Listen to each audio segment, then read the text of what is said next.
Evangelio de Marcos. Marcos capítulo 4. Marcos capítulo 4. Vamos a leer dos versículos. Versículo 33 y versículo 34.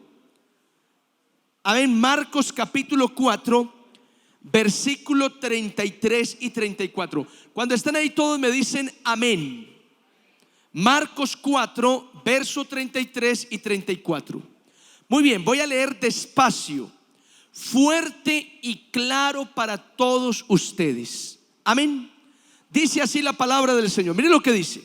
Dice: con muchas parábolas como estas les hablaba la palabra, conforme a lo que podían oír, y sin parábolas no les hablaba, aunque a sus discípulos en particular les declaraba todo. Amén. Yo quiero volver a leer ese pasaje. Escúchenlo. Con muchas parábolas como estas les hablaba la palabra, conforme a lo que podían oír, y sin parábolas no les hablaba, aunque a sus discípulos en particular les declaraba todo. Amén. Yo quiero que levante su mano conmigo y diga: Padre celestial, hoy te ruego, Señor, háblame, declárame todo. Trae esta palabra a mi espíritu, a mi alma, a mi corazón. Yo la recibo en el nombre de Jesucristo y me apropio de ella. Amén. Amén.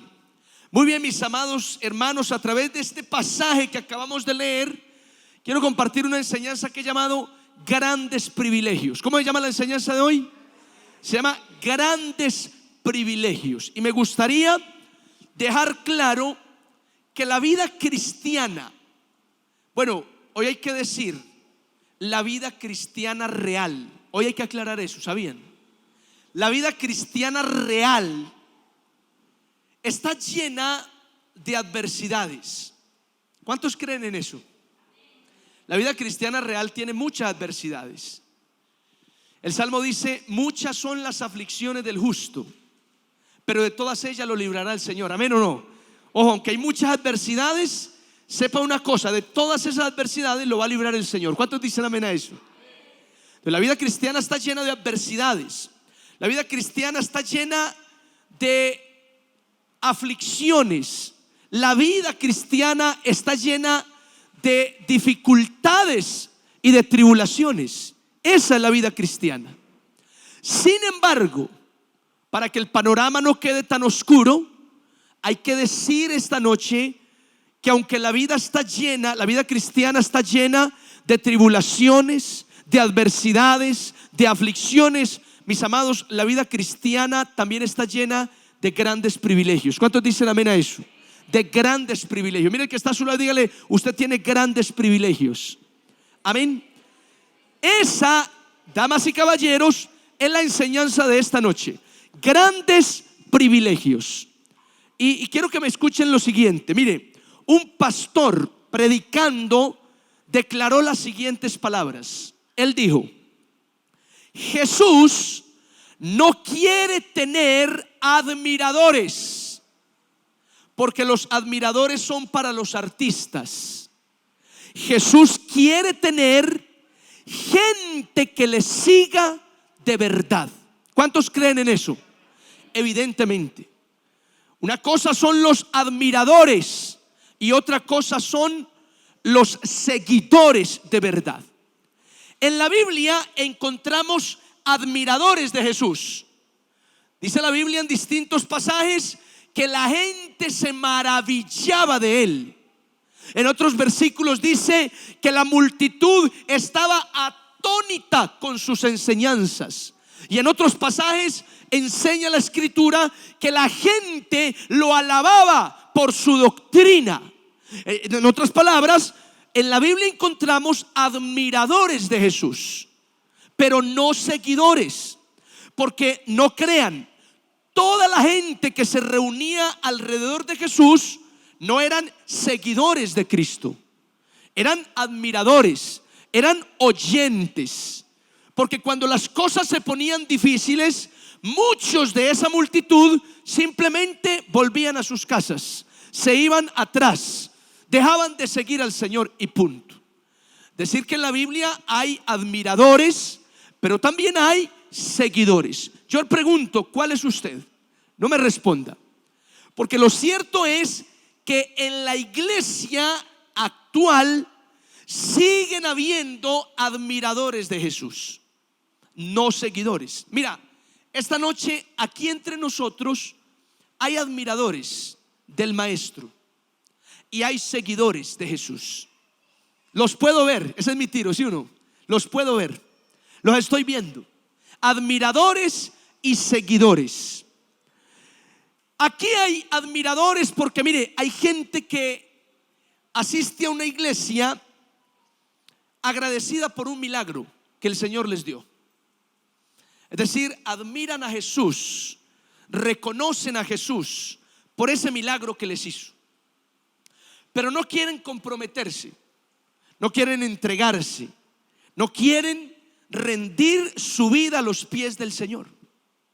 Solo quieren venir por una gratitud, porque bueno, estoy sorprendido con el milagro que el Señor me hizo. Estoy maravillado con lo que Dios está haciendo en mi familia. Pastor, desde que voy a la iglesia y oro, Dios está restaurando mi matrimonio y estoy tan contento. Es decir, admiras a Jesús. Y está bien comenzar con una admiración, pero no podemos quedarnos ahí. Tú tienes que pasar de ser un admirador a convertirte en un seguidor de verdad. ¿Cuántos lo reciben? Es así. Ahora, en la palabra encontramos una clara diferencia entre los admiradores y entre los seguidores de Cristo. Por ejemplo, los admiradores reciben únicamente lo que el Señor les quiera dar. Eso reciben los admiradores. Mientras que los seguidores de verdad gozan de más privilegios que Dios tiene para ellos. Ahora, ubicándonos en el pasaje que leímos, este pasaje a simple lectura nos muestra un privilegio maravilloso que tenían los seguidores. ¿Cuál es ese privilegio? Que Jesús les declaraba a ellos todas las cosas. ¿Sí o no? A simple lectura tú te das cuenta que una diferencia entre la multitud de gente y los seguidores de verdad es que Jesús a los seguidores de verdad les declaraba todo, les explicaba bien, les hacía entender todas sus enseñanzas. Y eso es un gran privilegio. ¿Cuántos dicen amén a eso?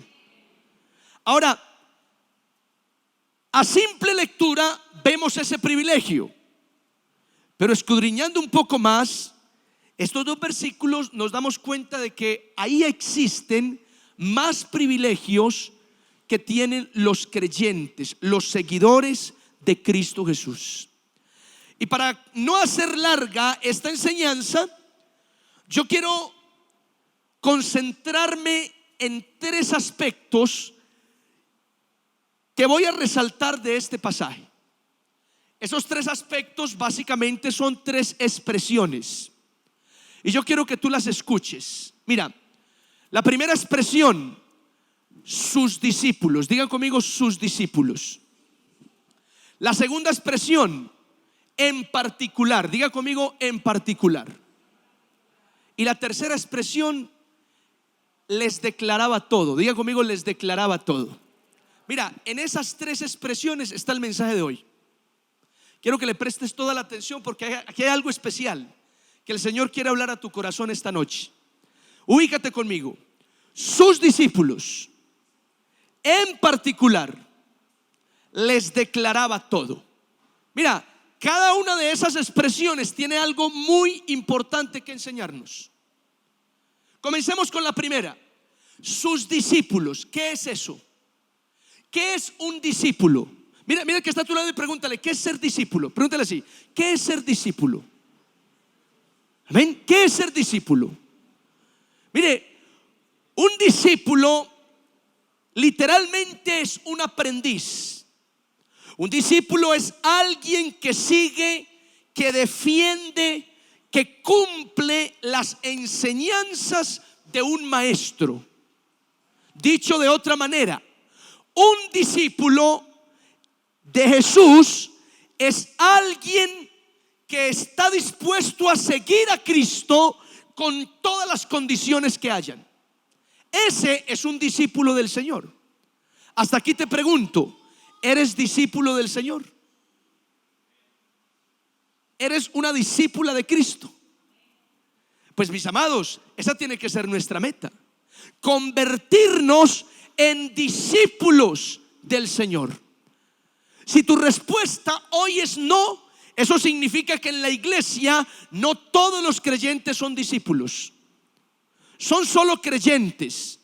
Pero lo que quiere el Señor es que tú y yo seamos discípulos. Es más, incluso nuestra tarea no es solo traer nuevas personas a la iglesia.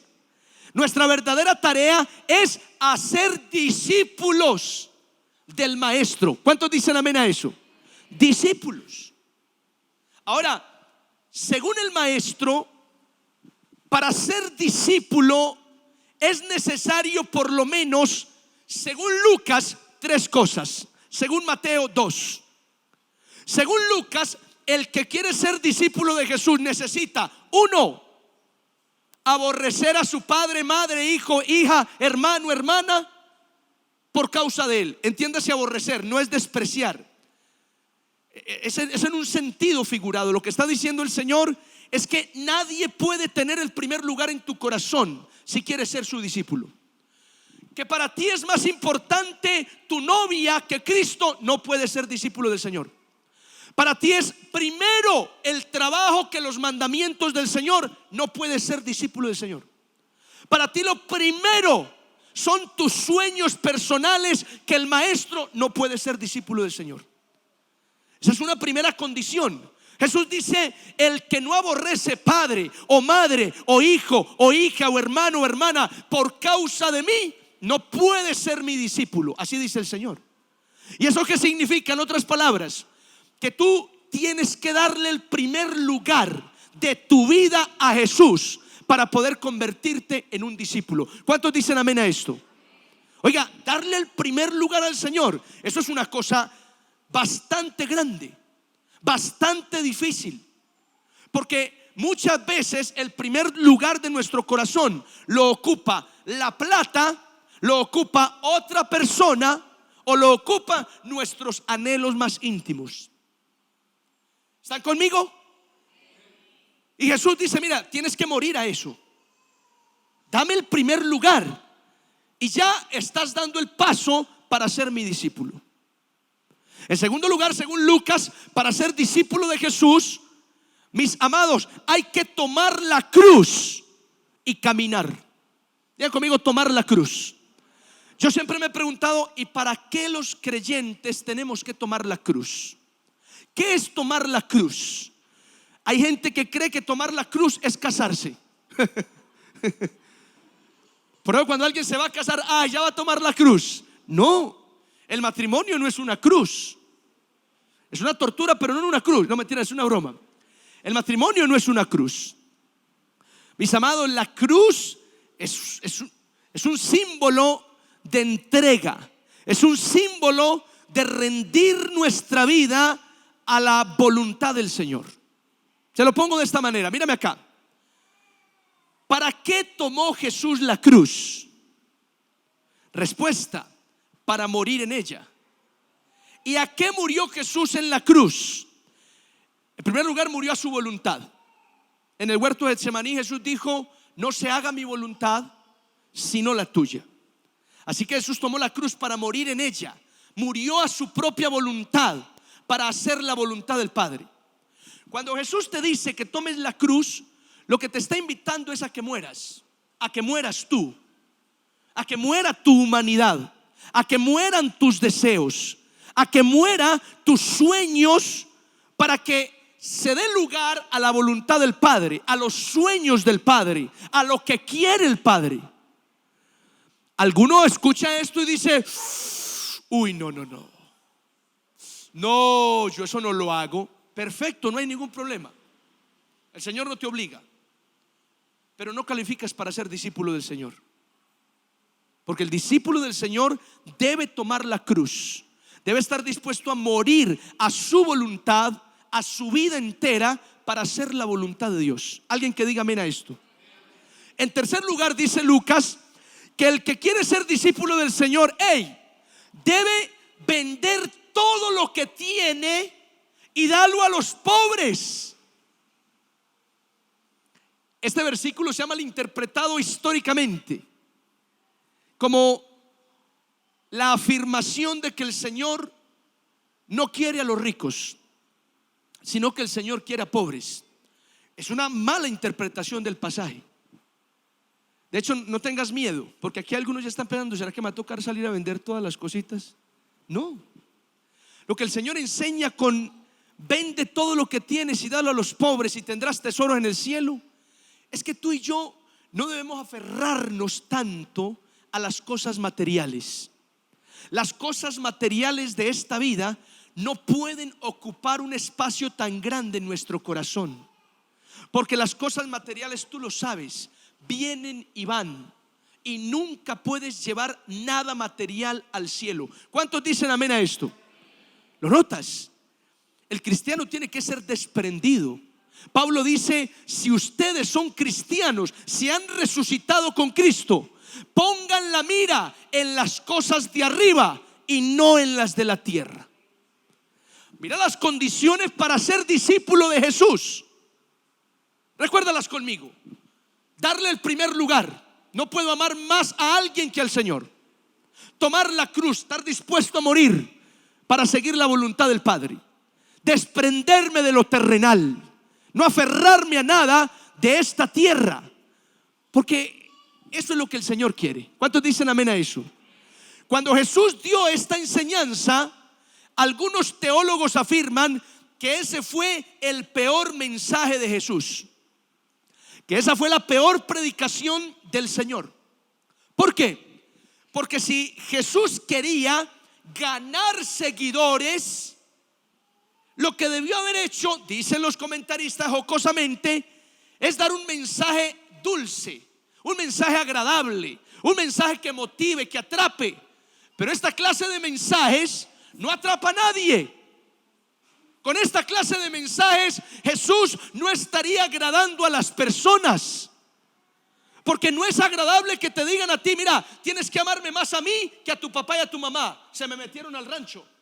A mí me dicen eso, se están metiendo con lo más preciado para mí.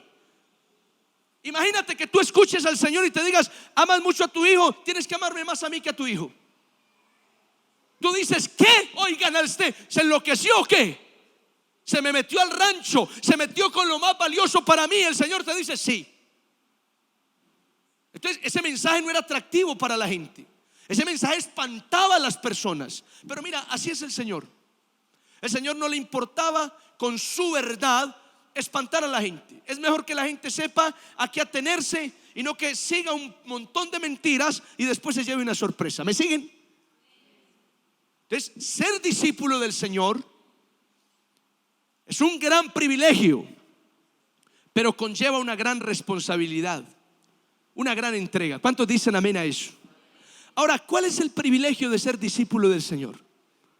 En una generación como esta, donde no se quiere saber nada de religión, nada de mandamientos, nada de vidas espirituales, ¿cuál sería el privilegio de seguir al Señor? Mis amados, no podemos olvidarnos de la esperanza que tenemos todos los creyentes. La Biblia enseña que nosotros tenemos una esperanza gloriosa, incorruptible, en el reino de los cielos. Amén. Eso debe dignificar, eso debe alentar nuestros corazones para seguir al Señor. Decía mi abuelo: el día de la quema se ve el humo. En términos bíblicos, los tiempos finales llegarán. ¿Cuántos dicen amén a eso? O vamos a cambiarlo. Los tiempos finales están llegando. ¿Cuántos dicen amén a eso?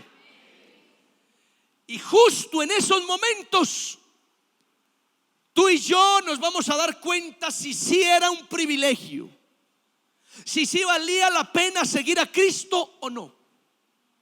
Te lo voy a poner en otros términos. Mírame acá.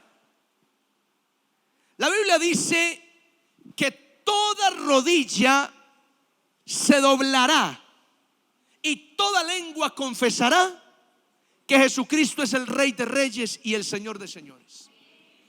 Pregunto, ¿cuántas rodillas se doblarán? Escúchame bien. Todas las rodillas se doblarán ante el Señor. Ahora la teología estudia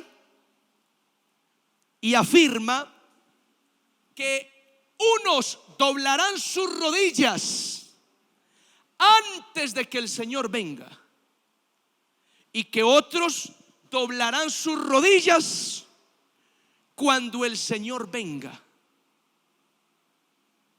El punto es que los que doblarán sus rodillas cuando el Señor venga lo harán por miedo, muertos de terror, porque ahí recordarán que lo que predicaban los evangélicos locos y bullosos era cierto, y ya no hay nada que hacer.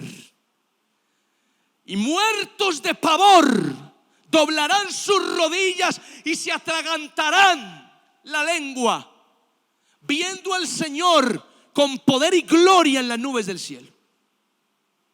Amén.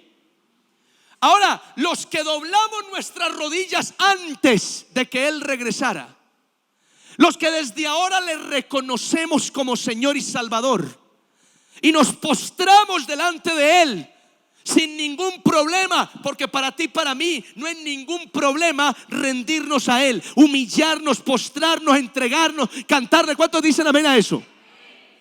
Es decir, tú y yo que estamos siguiendo al Señor, cuando se cumplan las profecías bíblicas, cuando se cumpla el Apocalipsis, mira, no tendremos pavor, no temblaremos de miedo cuando veamos al Señor con poder y gran gloria, sino que al contrario, nos regocijaremos, cantaremos de alegría, porque el Señor vendrá en las nubes del cielo y nos levantará para llevarnos y estar siempre con Él. ¿Cuántos dicen amén a eso? ¿Lo notas? El día que eso llegue, sabrás si es un privilegio ser discípulo o no. El día que eso llegue. Así que, mis amados, qué privilegio ser sus discípulos. ¿Cuántos están de acuerdo con esto? Sus discípulos. Por favor, convirtámonos en discípulos, no más espectadores, no más admiradores, no más fans de Jesús, no más. Seamos discípulos del Maestro, rendidos a sus pies. En segundo lugar está la expresión en particular. Diga conmigo, en particular. ¿Qué significa en particular? Otra versión dice aparte. Otra versión dice en privado. Es decir, Marcos señala que Jesús en privado, aparte, en secreto, hablaba con los discípulos y les aclaraba todo. Eso significa en particular, lo secreto, lo íntimo, lo privado. Para los cristianos, hablar de lo secreto, hablar de lo privado en relación con Dios tiene un significado. ¿Qué significa lo secreto, lo privado en relación con Dios? Significa comunión. Digan conmigo, comunión. Significa intimidad con Dios. Mis amados, los cristianos debemos tener intimidad con Dios, comunión con Dios. Debemos tener una relación personal. Escúchame lo que digo. Relación personal con Dios. La relación personal con Dios es un tiempo que tú tienes para estar tú y el Señor, nadie más. Si tu relación personal con Dios se resume en las veces que vas al culto, eso no es relación personal con Dios. Aquí hoy no estamos teniendo relación personal con Dios. Venimos al culto a adorar y a escuchar su palabra. Esto no es relación personal con Dios. Relación personal con Dios es que tú saques tiempo a solas para estar con el Señor, para hablar con Él, para escuchar su palabra. A eso se refiere también las palabras en particular, en privado, en secreto, en intimidad. Y mis amados, el creyente que no tiene intimidad con Dios es un cristiano frío, es un cristiano seco, es un cristiano en vía de extinción. ¿Cómo? Un cristiano que está a punto de desaparecer. Porque la comunión con Dios, el tiempo a solas con el Señor, es el combustible que recarga de energía, de fuerza, de aliento nuestra vida. ¿Cuántos dicen amén a eso? Mira, ahora cantábamos al principio: dentro de mí, en mi corazón, hay un jardín que Dios plantó, donde pasea mi bendito Señor, donde me encuentro con mi Salvador. Ríos de agua viva el Señor ha hecho brotar en ese jardín. Y el coro decía: yo quiero cuidar ese jardín, que sea una casa para ti y diariamente pueda en él tu voz oír. Mira, la relación personal con Dios es como un jardín. Buena comparación esa. La relación personal con Dios es como un jardín. Y ese jardín lo planta el Señor. Pero a nosotros nos corresponde cuidar ese jardín. ¿Y qué tenemos que hacer? Por lo menos tenemos que hacer 2 o 3 cosas. Tenemos que abonarlo, tenemos que regarlo, tenemos que podarlo. Quedémonos con esas 3 cosas. Ese jardín tiene que ser abonado, regado, podado. ¿Para qué? Para que siga floreciendo, para que siga expulsando grato olor de las flores. Si no lo podas, las flores se marchitan, lo que está marchito comienza a oler mal. Tienes que podarlo. Si no lo abonas, no crece, lo que no crece no da fruto. Si no lo riegas, se seca, y lo que se seca se muere. ¿Lo notas? El jardín hay que abonarlo, regarlo, podarlo, para que fluya, para que sea hermoso, para que dé fruto, para que sea placentero. Así es la relación con Dios. Tú tienes que cuidarla, tú tienes que abonarla. ¿Con qué, pastor? ¿Con qué? Con la palabra. Estudia la palabra, léela en tu casa, ábrela, por Dios, ábrela. O al menos cámbienle de hoja, porque siempre en el Salmo 91 allá en un rincón. No. ¿Y con qué la riego? La oración. Ora siempre, ora todos los días. No se te olvide ese tiempo para con Dios. ¿Y con qué la podo? Mis amados, métale ayuno, métale vigilias, métale servicio a Dios. Todo eso es relación personal con el Padre. Como un jardín que tienes que cuidar. Que por cierto, el jardín de muchos aquí está marchito. Hay muchos jardines que tienen flores caídas, tajos marchitos, malos olores. Las vacas pasaron por encima, la pisotearon, dejaron ese jardín vuelto nada. Así está la comunión con Dios en muchos de nosotros aquí. Y mis amados, tenemos que prestarle atención a eso. ¿Cuántos lo reciben? Cuidemos nuestro jardín. Ese jardín es un lugar para encontrarnos con el Maestro. Cuidemos nuestra comunión con Dios.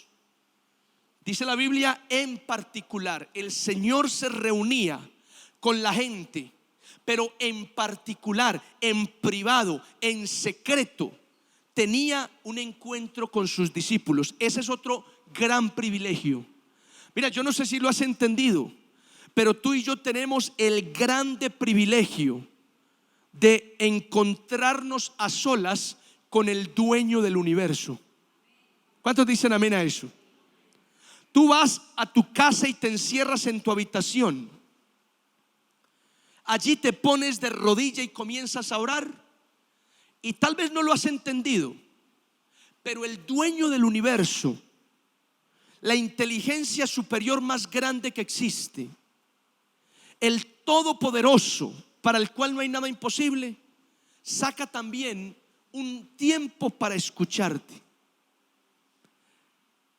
Y sea que lo entiendas o no, eso es un privilegio. Es un privilegio que yo pueda encerrarme en mi cuarto y tener la atención de Dios para mí solito. Sin embargo, es un privilegio que muchos tenemos en poco. Un privilegio que a muchos parece que nos cuesta. Un privilegio que la mayoría de creyentes dejamos a un lado. Por eso es que cada rato el Espíritu Santo ha de decirle a los creyentes: te extraño, vuelve a la habitación donde nos encontrábamos. Así que, mis amados, hay que cuidar la comunión con Dios. ¿Están conmigo, sí o no? Yo conocí el testimonio de un muchacho que era muy cuidadoso en su relación con Dios. Tenía un orden especial, una atención cuidadosa para su relación con Dios. Cada mañana se despertaba, arreglaba su habitación, tendía bien su cama, barría y trapeaba. Luego se metía a la ducha, se organizaba con buena ropa, se echaba loción, se peinaba bien, se arreglaba lo mejor posible y luego se ponía de rodillas a hablar con Dios. Cuando le preguntaron por qué hacía todo eso, porque uno ora desde la cama así, con apenas levantándose, medio despegando los ojos, con la cama revolcada, toda la ropa tirada por ahí, uno ora así. Pero el muchacho decía: es que tú no entiendes, yo voy a encontrarme con el Rey de Reyes. Esa era la filosofía del muchacho. Ahora, para muchos aquí parece extrema, y seguramente que en muchos detalles lo es, pero el principio que rescatábamos de ese muchacho era el valor que le daba a ese encuentro personal con el Señor. Y mi amado, yo no sé, pero yo estoy por pensar que tú le prestas bastante atención a tu encuentro con Dios y comienzan a pasar cosas que no explicas. Comienzan a pasar cosas sobrenaturales. Tú dejas de encontrarte en esa pieza vuelta patas arriba, revolcada, ahí como caiga, como estés acostada, rascándote la barriga. Tú dejas de orar así y le prestas más atención, más dedicación. Le pones más orden al asunto, le pones más interés a ese tiempo, y te aseguro que el Señor también le prestará mucha atención a ese momento que sacas para Él. ¿Cuántos dicen amén a eso? Entonces, ánimo con eso. Y número tres, dice: les declaraba todo. ¿Qué dice? Les declaraba todo. ¿Qué significa les declaraba todo? Otra versión dice: les hacía entender las enseñanzas. Otra versión dice: les explicaba todas las cosas. Ahora, en términos más espirituales, les declaraba todo significa revelación. Diga conmigo: revelación. El término teológico es iluminación. Digan conmigo: iluminación. O sea, el Espíritu Santo es el que ilumina al creyente para que comprenda las Escrituras. ¿Ustedes sabían eso? El término exacto es iluminación. Cuando ustedes vayan a leer la Biblia, oren de esta manera: Espíritu Santo, ilumíname. El término correcto es así. ¿Por qué el término correcto no es revelación? Porque la teología afirma que la revelación ya está dada. Es decir, Dios no te va a revelar más cosas, más palabra, porque la palabra ya está. La revelación de Dios ya está completa. Aquí, miren aquí, en el libro, en la palabra, en la Biblia. Aquí está la revelación. Ahora lo que necesitamos no es que Dios nos revele, porque ya está la revelación. Lo que necesitamos es que Dios nos ilumine lo revelado. Amén. Nos ilumine, es como que estamos en oscuridad y el Espíritu Santo prende una luz que nos deja ver lo que no podíamos ver. Amén, ¿están conmigo? Iluminación. Y eso tiene relación con la expresión les declaraba todo. Mis amados, qué importante esta frase, les declaraba todo, o los iluminaba, o les mostraba lo que no habían visto. Qué importante tiene que ver o tiene esta expresión. ¿Por qué? Mis amados, porque los creyentes llegamos a las iglesias con una cantidad de enredos impresionantes. Los creyentes llegamos a una iglesia con una cantidad de sentimientos, con una cantidad de heridas, con una cantidad de cosas que nosotros no somos capaces de desenredar, de descifrar, de entender, de manejar.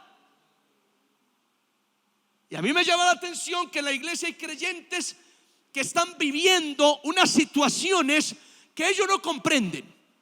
¿De dónde viene esto, pastor? ¿Por qué me siento así? ¿Qué es lo que está pasando en mi casa? Pastor, explíqueme por qué estas reacciones si yo antes no era de esa manera. Y mis amados, ahí es donde yo digo, mira, esas cosas te las tiene que mostrar el Señor. Hay cosas que tú y yo no vamos a entender, pero que si vamos al secreto con Dios, a la intimidad con el Señor, así como Jesús hizo con sus discípulos en particular, lo puede hacer contigo. ¿Qué? Declararte todo, mostrarte lo que hasta ahora no has visto. ¿Cuántos dicen amén a eso?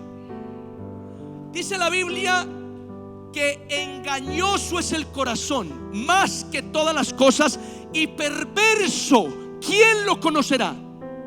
Solamente el Señor. Y eso da cuenta de que hay cosas en tu vida que tú no sabes, que tú no conoces, que con el tiempo van a salir y que no vas a ser capaz de explicar. En serio, yo conozco personas que de un momento entran en una mala racha, pasan por unas depresiones extrañas, están confundidos todo el tiempo, se sienten en una amargura extraña, no saben por qué reaccionan de tal forma. Y cuando me preguntan a mí, yo no sé qué responderles. Lo único que me queda es decirles: ora a Dios, busca al Señor y dile a Dios que te declare todas las cosas. Dile a Dios que te muestre qué es lo que está pasando en ti. ¿Cuántos dicen amén a esto? Eso es muy importante, muchachos. Mire, dice la Biblia en Jeremías: clama a mí y yo te responderé. ¿Y qué más? Te enseñaré cosas grandes y ocultas que tú no conoces. Esas cosas grandes y ocultas, creo yo que se refieren a todo, a lo bueno y a lo malo. Y hay cosas tal vez en tu vida ocultas que no conoces, que el Señor te las va a mostrar, te las va a revelar. ¿Pero cuándo? Cuando estés con Él en particular, en secreto, en intimidad. ¿Alguien dice amén a esto? Es así. Mira, yo he tenido experiencias donde no entiendo las cosas, donde no sé qué es lo que está pasando, y me desespero y me jalo las greñas pensando qué será, cómo hago, por dónde comienzo. Y he orado al Señor y le ruego al Cristo que me muestre, que me indique. Y no te voy a mentir, Dios usa su escritura para dirigirme, para guiarme. Pero otras veces el Señor también se ha valido de otras circunstancias. Por ejemplo, Dios a mí me ha hablado a través de un sueño. No quiere decir que todos los sueños son de Dios. Ojo, para que no caigamos, por favor, en eso. No todo lo que sueñas significa algo. No todos los sueños que tienes son de Dios. Dios habla a través de sueños. Y yo lo he confirmado con hermanas y hermanos que han tenido sueños muy dicientes, pero no todos los sueños son de Dios. ¿Qué son los sueños? A propósito, ¿ustedes saben qué son los sueños? La psicología dice que los sueños son cumplimientos de deseos. Es decir, que tú te acuestas con sed y es muy probable que sueñes con el mar o con el río, o que te orines en la cama, porque estás soñando con agua, algo que anhelas. Por ejemplo, cuando se muere un ser querido, es muy común que la familia sueñe con ese ser querido las siguientes semanas. ¿Por qué? Porque lo anhelan, lo necesitan, lo quieren tener. Y los sueños son cumplimientos de deseos. Así que es probable que con aquello que tú estás pensando, aquello que te da miedo, con eso sueñes. Es probable que eso que tanto anhelas, eso sueñes. Se llegó la hora del paseo que todo el año estabas esperando. La noche anterior te acuestas y no puedes dormir, esperando el anhelado paseo. Cuando logras conciliar el sueño, por la mañana te levantas: ay, me soñé que es que me dejaron. Ay, me soñé que es que el carro se fue y a mí no me llevaron. ¿Por qué soñó esas cosas? Porque el deseo del paseo es tanto que el cerebro trabaja para eso. Así que entiéndelo bien, los sueños son cumplimientos de deseos. Pero Dios muchas veces se vale de un sueño que puede ser extraño, que puede ser como un acertijo, para hablar a nuestras vidas. Dejo claro que Dios puede hablarnos a través de sueños, pero que no todos los sueños son del Señor. Tú vienes a decirme: pastor, me soñé que la sierva del Señor tal es la esposa para mí.